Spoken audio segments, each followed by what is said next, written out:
Assalamualaikum warahmatullahi wabarakatuh. Nama saya Muhammad Jaki Ismail. NIM saya 07 di angkatan 2019 Perbanas Institut. Di kesempatan kali ini saya akan menjelaskan tentang efek bangun aset dan kontrak investasi kolektif efek bangun aset atau KIK EBA. Dan yang terakhir adalah struktur sekuritasi.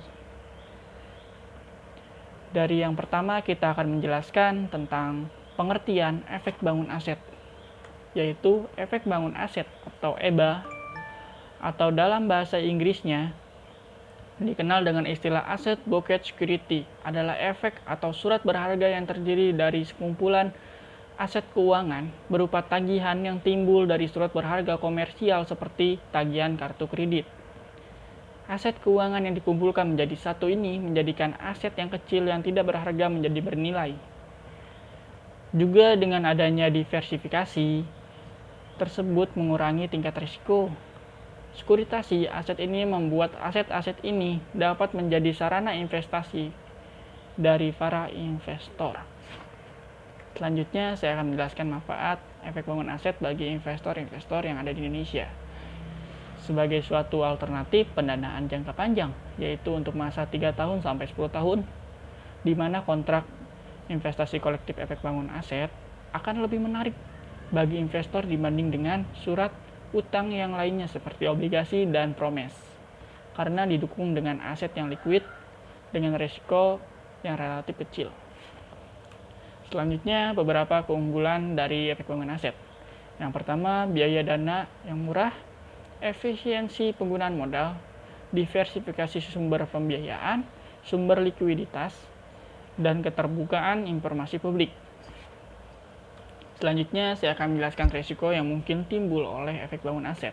Yang pertama, risiko suku bunga, di mana efek bangun aset akan mengalami fluktuasi yang akibat pengaruh dari perubahan suku bunga. Harga efek bangun aset akan turun bila terjadi peningkatan suku bunga. Yang kedua, pelunasan lebih awal atau RKAL akan mempengaruhi yield yang diterima bila terjadi pelunasan lebih awal. Yang ketiga, gagal bayar pemegang efek bangun aset akan mengalami kerugian apabila debitur dari aset jaminan mengalami kebangkrutan atau tidak mampu membayar tepat pada waktunya atas bunga dan pinjaman pokok. Selanjutnya, saya akan menjelaskan kontrak investasi kolektif efek bangun aset.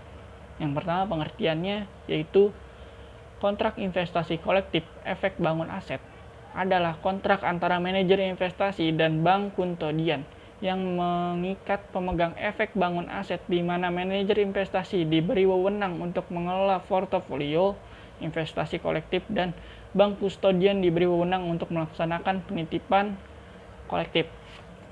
Selanjutnya yaitu keunggulan KIK EBA atau kontrak investasi kolektif efek bangun aset.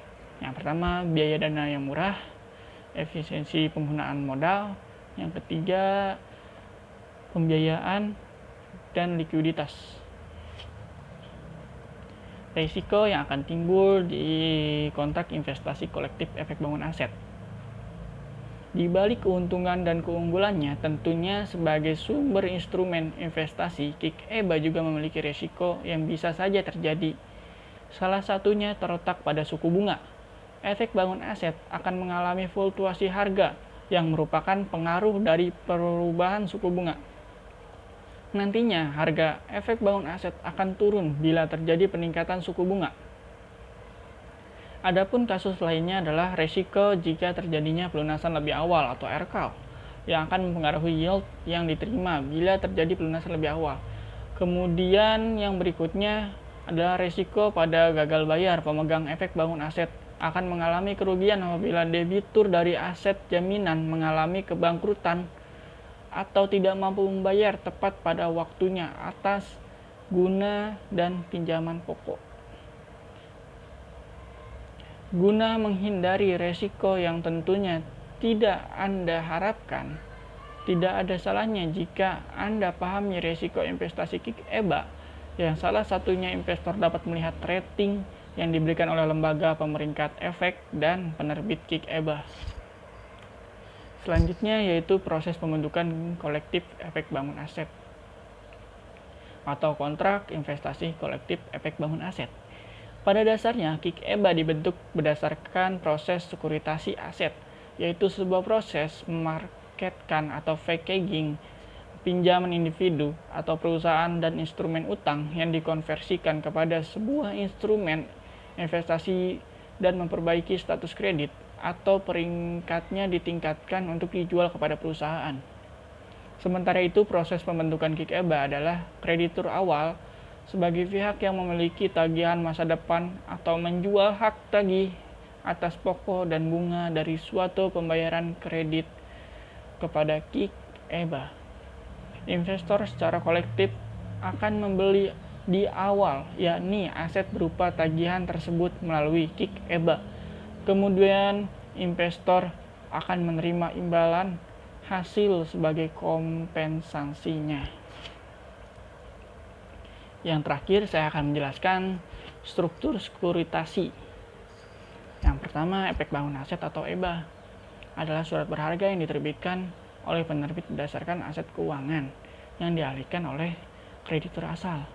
Yang kedua, kredit pendukung atau credit enhancement adalah fasilitas yang diberikan kepada penerbit untuk meningkatkan kualitas aset keuangan yang dialihkan dalam rangka pembayaran kepada pemodal. Yang ketiga, fasilitas likuiditas atau liquid facility adalah fasilitas talangan yang diberikan kepada penerbit untuk mengatasi mismatch pembayaran kepada pemodal.